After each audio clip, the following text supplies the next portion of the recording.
दुश्मने अहमद पे शिद्दत कीजिए, मुल्हिदों की क्या मुरुवत कीजिए. നബി സല്ലല്ലാഹു അലൈഹി വസല്ലം തങ്ങളുടെ ചിഹ്നങ്ങളെയും മഹാത്മ്യങ്ങളെയും നിഷേധിക്കുന്നവരോട് നിങ്ങൾക്ക് ചങ്ങാത്തം വേണ്ട. അള്ളാഹുവിന്റെ മഹാത്മ്യങ്ങളെ, അള്ളാഹു തന്ന അനുഗ്രഹങ്ങളെ നിഷേധിക്കുന്നവരോട് എന്ത് മാന്യതയാണ്. മിഥിലെ ഫാരിസ് സൽസലെ ഹോ നജ്ദ് മേ ദിക്ർ ആയാത്തെ വിലാദത്ത് കീജിയേ. അല്ലാഹുവിന്റെ ഹബീബിന്റെ പവിത്രമായ ജന്മത്തിന്റെ പ്രസിദ്ധമായ ചരിത്രമെന്ന് പറയുമ്പോ ഇസ്ലാമിക ആശയത്തിന് മാറ്റം വരുത്തിയ നജ്ദിന്റെ ഉള്ളറകളിൽ വെള്ളടി ഉണ്ടാകുന്നതാണ്.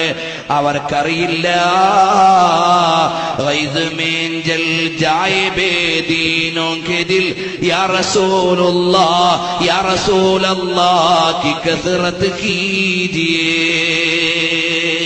മോനെ, നിഷേധത്തിന്റെയും നിരാകരണത്തിന്റെയും മതനിഷേധത്തിന്റെയും വക്താക്കളായി ഇസ്ലാമിലെ ആളുകൾ, ചില ആളുകൾ ഗതിമാറി വരുമ്പോ യാ റസൂലല്ലാഹ് കി കസറത്ത് കീജിയേ,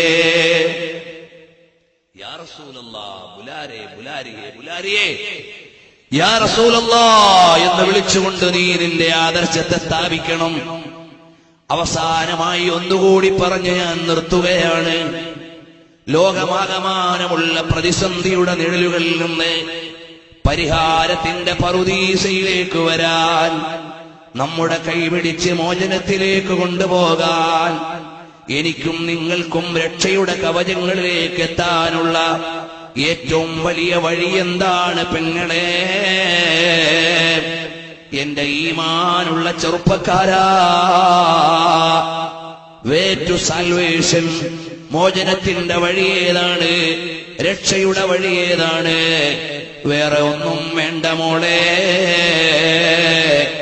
മദീനയുടെ നായകൻ, നമ്മുടെ ഹൃദയത്തിലെ എല്ലാമായ പ്രണയമേ, നിന്നെ പടച്ചതെന്റെ രാജാവിനെ സ്നേഹിക്കാനാണ്. ഹബീബ് മുഹമ്മദുർ റസൂലുള്ളാഹ് സല്ലല്ലാഹു അലൈഹി വസല്ലം തങ്ങളെ ഇഷ്ടം വെക്കണം, ഹബീബിലേക്കൊന്ന് ലയിക്കണം. പെങ്ങളെ, അതൊരു മധുവാണ്, അതൊരു നിധിയാണ്, അതെല്ലാമാണ്. ഇടയിലൊന്ന് കൽബിലേക്ക് നോക്കുമ്പോ ഹബീബിനെ കാണണം. ഇടയിലൊന്ന് കിടന്നുറങ്ങുന്ന നേരത്ത് പാതിരാവിന്റെ പഴുതിൽ പുണ്യ മദീനയിലെ രാജകുമാരനെ ഒന്ന് കാണണം. എന്തൊരാനന്ദമാണ്, എന്തൊരു രസമാണ്. ആ മദീനയുടെ നായകനെ ഒന്ന് കണ്ട് ജീവിക്കുമ്പോഴല്ലേ ജിന്ദഗി, നമ്മുടെ ജീവിതം മനോഹരമാവുകയുള്ളൂ. യാ റസൂലല്ലാഹ് ദുഹായി ആപ്കി ഗോശമാലേ അഹ്ല ബിദ്അത്ത് കീജിയേ. അല്ലാഹുവിന്റെ ഹബീബ് സല്ലല്ലാഹു അലൈഹി വസല്ലം തങ്ങളോട് സ്നേഹാഭിവാദ്യങ്ങളുടെ ചുടുചുംബനങ്ങൾ നൽകിയാൽ മോളെ, അതല്ലാതെ വേറെ രക്ഷയില്ല. അല്ലിമു ഔലാദകും മഹബ്ബത റസൂലില്ലാഹ് സല്ലല്ലാഹു അലൈഹി വസല്ലം. അല്ലിമു ഔലാദകും മഹബ്ബത ആലി ബൈത്തി റസൂലില്ലാഹ് സല്ലല്ലാഹു അലൈഹി വസല്ലം തങ്ങളെ നന്നായി ഇഷ്ക് വെച്ച്, മഹബത്ത് വെച്ച് മദീനയിലേക്കൊന്ന് ചേരണം. എന്റെ ഈ സദസ്സ് എന്റെ കയ്യിലുള്ള എന്തെങ്കിലും വലിയ വിവരങ്ങൾ നിങ്ങൾക്ക് നൽകാനുള്ളതല്ല, കേവലമായ ഒരു അനുഭൂതിക്ക് വേണ്ടി വന്നു നിന്നതല്ല. എന്തെങ്കിലുമൊക്കെ പറഞ്ഞ് നിങ്ങളുടെ 2 മണിക്കൂർ കവർന്നെടുക്കാൻ വന്നതല്ല. എനിക്കൊരു സ്വാർത്ഥതയുണ്ട്, എനിക്കൊരു ലക്ഷ്യമുണ്ട്, എനിക്ക് ചിലത് നേടാനുണ്ട്. അതെന്താണെന്നറിയുമോ? എന്റെ കാമുകിക്കൊരു സമ്മാനം കൊടുക്കാനുണ്ട്. പറയുമ്പോൾ അത് വാചകത്തിന്റെ ഭംഗിക്കാണ്. എന്റെ എല്ലാമായ പ്രണയ കേന്ദ്രത്തിന്റെ കവാടത്തിൽ ഒരു സമ്മാനം സമർപ്പിക്കാനുണ്ട്. അതെവിടെയാണ്?